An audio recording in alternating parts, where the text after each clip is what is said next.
Good evening and welcome to an entire program devoted to lefties losing it. We do love the crazy academics on this segment, and this next one is extra keen to star in Lefties Losing It.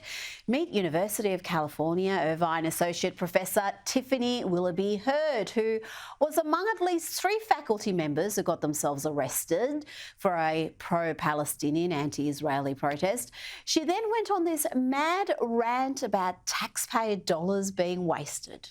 These young people are going to be the ones that have to pay the price for these horrible decisions. These police officers out here today, that's thousands of student scholarships. Thousands of students could have been able to go to school and have books and have housing. But instead, our chancellor, who is a very cruel man, decided to send thousands of dollars worth of state funding paid for by the taxpayers into the trash. Are you concerned about this jeopardizing your job? For real. What job do I have if the students don't have a future? Yes, imagine having her determine your academic results. And if you're wondering what she specialises in, it's things like feminism and decolonisation theory. And rather than being shunned, she is winning support from other academics, including Professor Melina Abdullah from California State University, who said this about what you just saw. She said she stood with students to bravely call for divestment for an end to the university funding of the genocide in Palestine. She was snatched up by police and arrested even while being taken away in cuffs. Our greatest foremothers speak through her. Goodness me, talk about hyperbole there. Let's go to the University of Washington, where our brightest minds are again embarrassing themselves, their families and their institutions of higher learning. Look at this dude in a crop top acting like an absolute fool, harassing a cameraman who's just trying to do his job. Look at this guy, look at this motherfucker. Hey. Dude, you in drugs? Hi. Rick and Morty. Rick and Morty. Rick and Morty. Rick. I'm glad you like Rick and Morty. Rick and Morty. Who are you here with? I really think we need to reopen some of these asylums. They were closed too quickly. But we have one of the calmer protesters approach the cameraman. But again, consider the sheer absurdity of what she says here. These clowns who are holding a public protest to raise awareness of their cause don't want media to be there to cover the protest to raise awareness of their cause. Are you confused? Spare a thought for the cameraman. And you don't care that you could be putting people in danger? How is it any more danger than her recording me? I mean, How are you being put in danger right now? Because there are people who are actively trying to dox folks at this camp. It's already happened. So you understand that you're going to a public event, a public protest, an ongoing public protest, that you want to get your message out, but then you don't want anyone to record that. You understand how kind of absurd that is? Don't you like how the dude in the crop top has got some sort of a hijab happening? It's gorgeous. Now, I think it's time for another neo-pronoun lesson, and this young lass doesn't like non-binary terms like they, them. She says it makes her feel super dysphoric. They refer to me as it, its. They, them makes me super dysphoric. It, its is cool. Non-noun neo-pronouns are still my preferred. Especially the ones that keep the E sound, like E or Z or V. Okay, it's. I still say you go around calling people it, you're going to get punched in the face at some point. So I do not advise that. Now, here are a couple of lefties that are normally not too bad because they're at least funny and occasionally say insightful things. But watch here as Bill Maher and Bill Burr get into an uncomfortable, weirdly passive-aggressive chat about all sorts of issues. Here they talk about the Israeli-Palestinian conflict. It doesn't go well. You don't realize that college campuses erupted with the kids demonstrating for Hamas? They are in with the terrorists. They were for the Palestinians. Well, it's sort of the same cause. Why, are you? I'm on the side of the kids. Yeah, that's easy to say. You know, no one wants to see kids dead. This is a war. That was very brave of you to say that. This is a war. No, I'm the one who's actually brave on this. Pat yourself on the back. It's easy to say I'm for the kids. Who's not for the kids? Well, it comes down to real hard-nosed decisions. Like a country. Stop talking like you're a general. A country got attacked. Israel got attacked. I'm not saying that they didn't have a right to go back. I'm just sitting there going like, how do I look at We're the only country in the world that they get attacked, and then as soon as they counterattack, it's like, well, we got to stop this now. Don't attack them. There's a very simple solution to all this problem in the Middle East. Stop attacking Israel. Now to another great Aussie comic doing amazing work. Teddy here explores different parts of Australia. Let's have a look at what he made of the Melbourne suburb of Noble Park.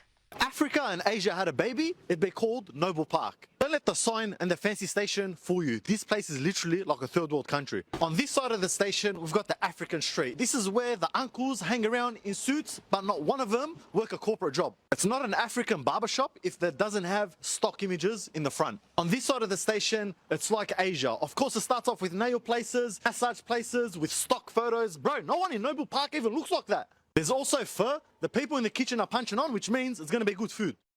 Where would this segment be if it weren't for bitter, bile-filled lefty loons filming themselves, losing it, and sharing it on social media? Here is such a man, and I use the term man loosely, filming himself having an almighty tantrum on the beach because he saw flags.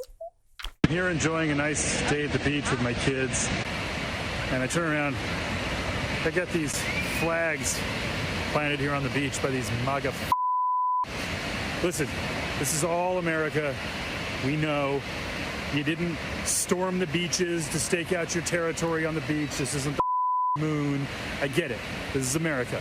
But I'm sick of my flag being represented by white nationalist trash on a goddamn beach. Yourselves.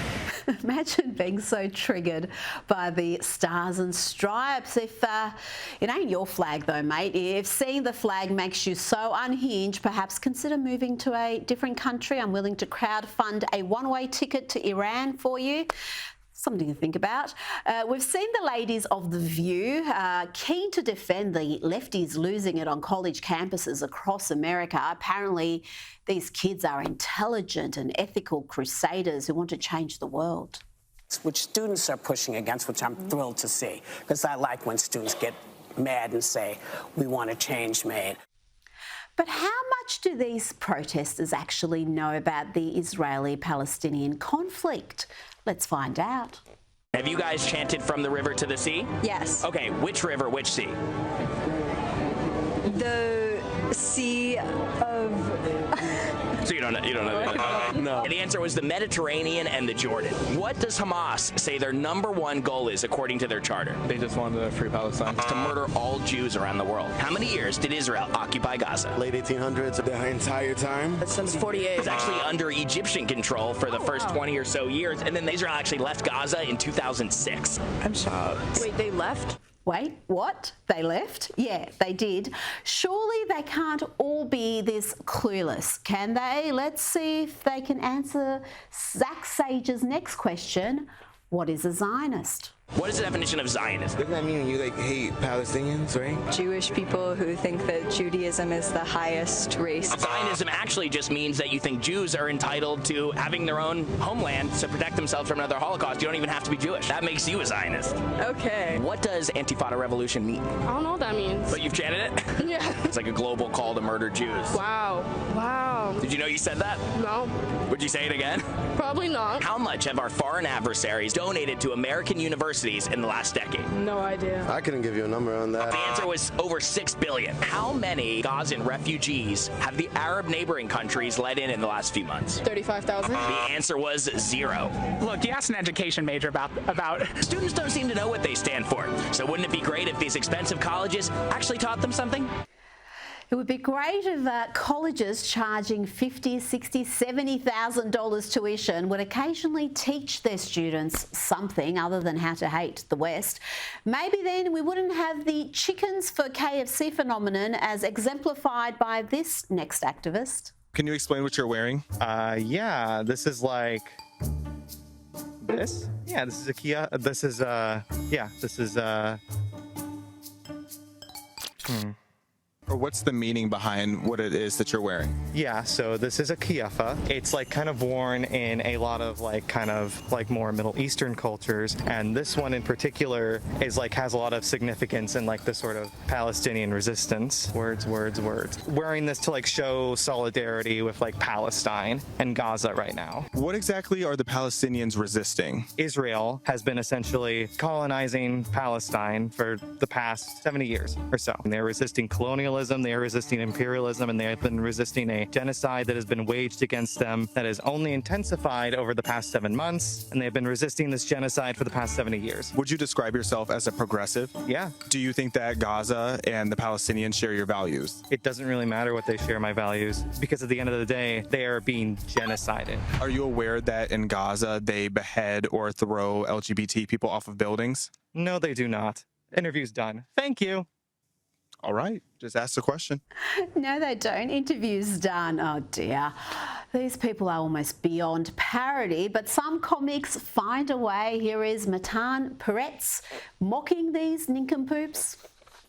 People are very sensitive. Like, I don't know, how can you judge on the Israeli-Palestinian conflict if you don't know your own gender? You know what I mean? Like, you know what I mean? Why are people so upset? It used to be Palestine, now it's Israel. You trans, you should know that. You know what I mean? You just remove the you know what I mean? Now let's look at some lefties losing it over the commencement speech given by NFL player Harrison Butker. You see, the Chiefs kicker, who is Catholic, gave a commencement speech at a Catholic school saying Catholic things, and that saw this podcaster absolutely lose it. The kicker for the Kansas City Chiefs, who has got to be the most sexist, white supremacist I have ever seen in my life. Whoa, she just defamed him there wildly. He should probably sue. But they weren't done yet. Won't someone think of Taylor Swift? Hate him. It's unbelievable that at a time, this last football cycle, where all of these women are attracted to the NFL because of Taylor Swift. Right. And here's this incredibly successful woman, Taylor Swift, that has this amazing work ethic. And then I forget that this type of person exists everywhere. And this is evangelical Christianity. What he said is so disrespectful, to such a large portion of women, and it's so dismissive. I hope that he is canceled to hell and back, and I feel so sorry that his wife has to sleep with him. Oh, good Lord, that got real weird real quick. And here is another lefty lady losing it over Harrison Butker. She's a former Chiefs cheerleader who seems to think she speaks for all womankind. You know, we have several things in common. First and foremost, until a few months ago, we were both employed by the Kansas City Chiefs. I cheered you on for 6 years straight. And with that, I would assume we went to the same PR training. Biggest takeaway is you now represent a $1 billion organization. You are no longer just Harrison Butker. You are now Harrison Butker, who plays for the Kansas City Chiefs. And anything you say or do that doesn't align with that brand, scissoring just like the lesbians you hated in that video, will be grounds for termination. Oh gosh, she's a little bit annoying, isn't she? And these ladies are going to lose it even more when they find out that Harrison Butker's jerseys have sold out in all the women's sizes. I guess there is only one thing left to do, ladies. Go into the woods and scream it all out.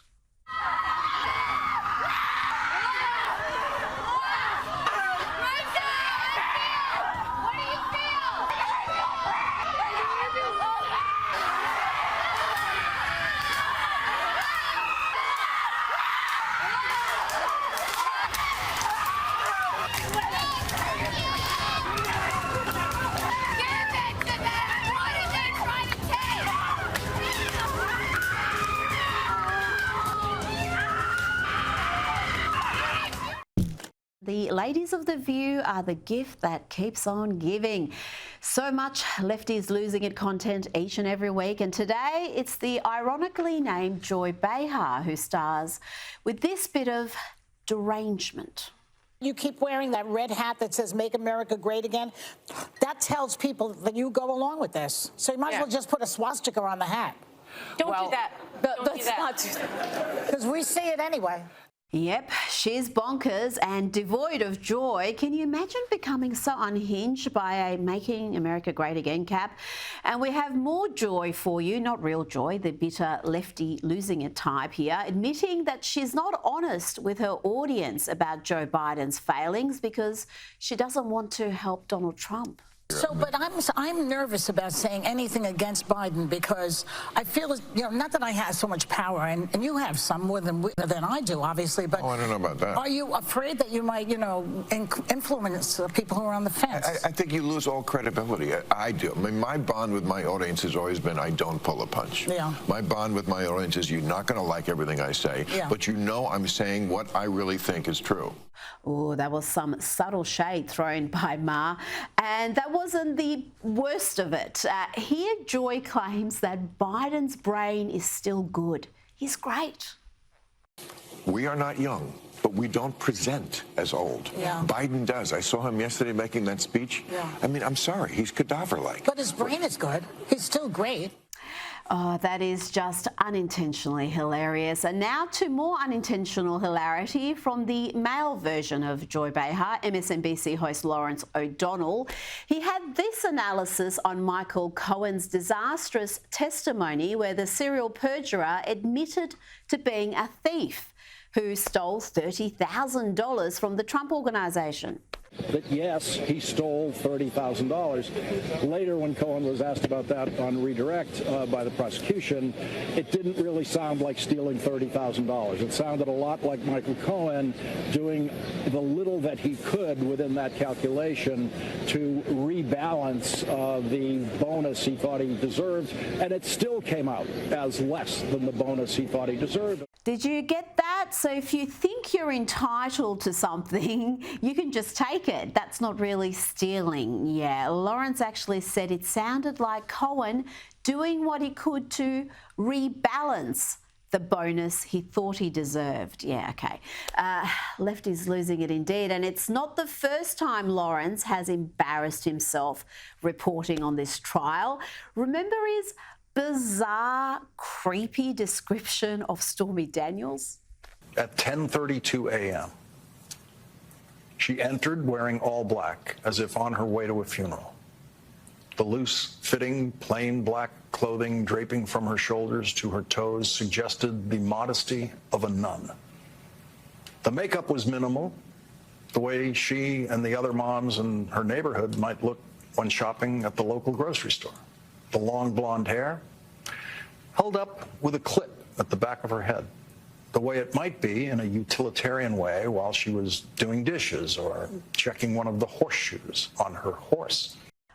Checking horseshoes, the modesty of a nun, Stormy Daniels, really this bizarre and creepy. I think I was underselling it with that. But the best Lawrence clip of all time, if you ask me, is from when Trump was president and MSNBC was extra crazy. Enjoy this leaked footage where he's sure he can hear a hammer no one else can hear, and it makes him very angry indeed. James Fallows and Josh Earnest, thank you both for joining us tonight. Really appreciate it. Coming up, is Donald Trump going to be called to testify to Congress? Michael Liskoff has the latest on that. Stop the hammering. Stop the hammering out there. Who's got a hammer? Where is it? I don't know. Where's the hammer? Is it on the, go up on the other floor. Somebody go up there and stop the hammering. Stop the hammering.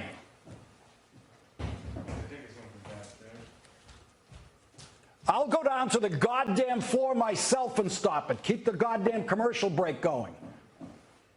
Call Phil Griffin. I don't care who the you have to call. Stop the hammering.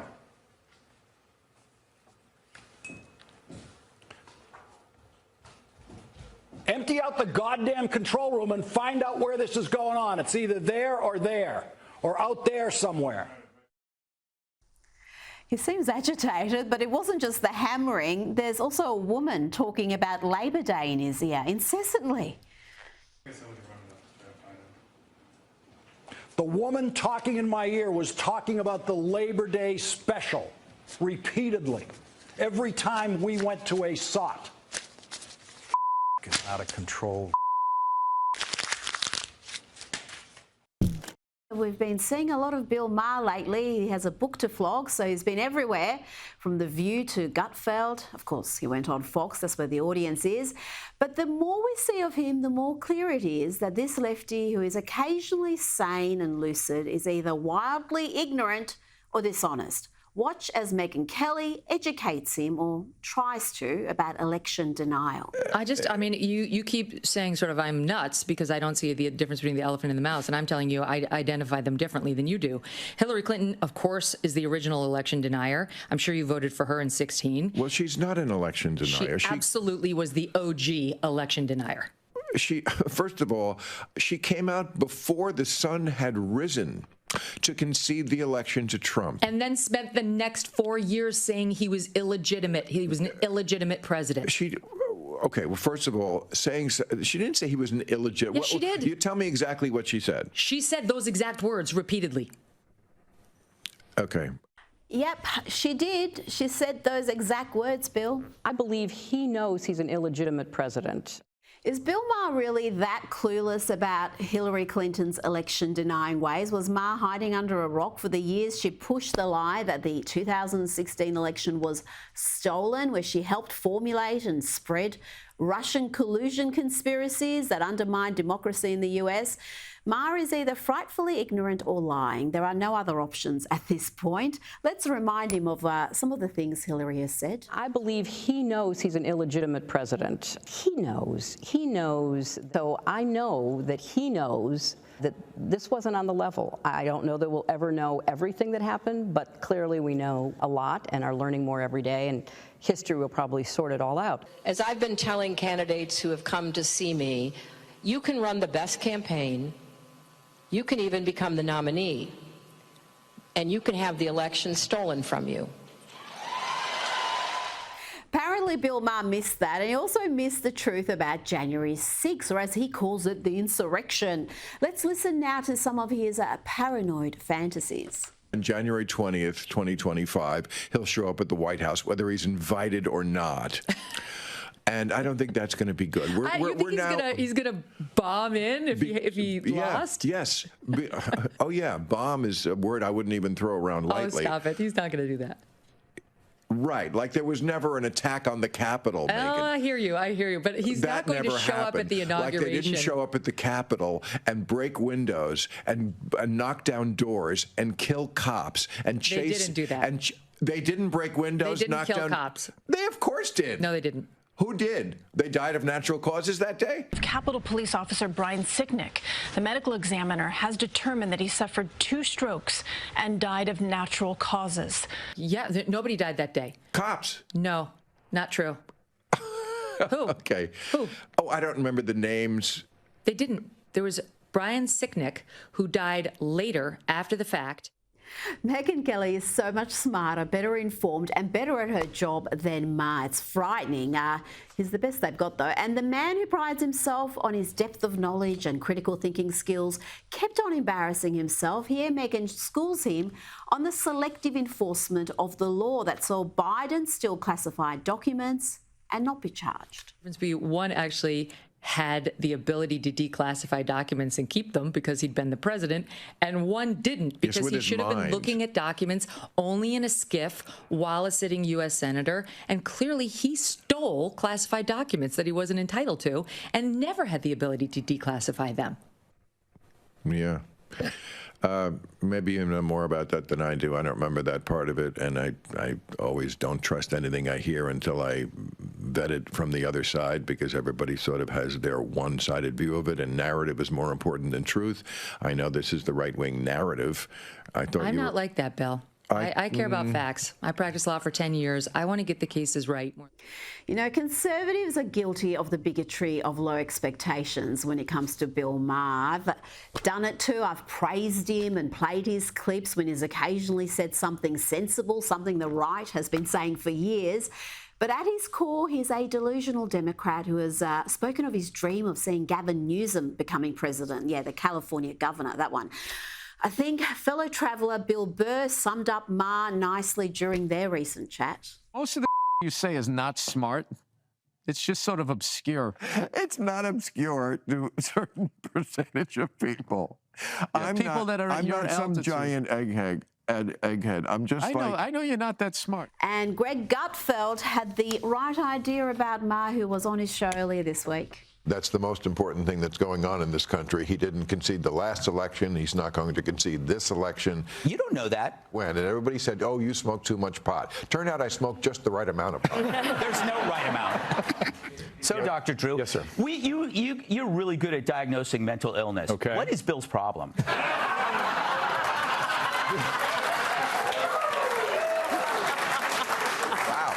Maybe lay off the pot, Bill. That might clear up the TDS.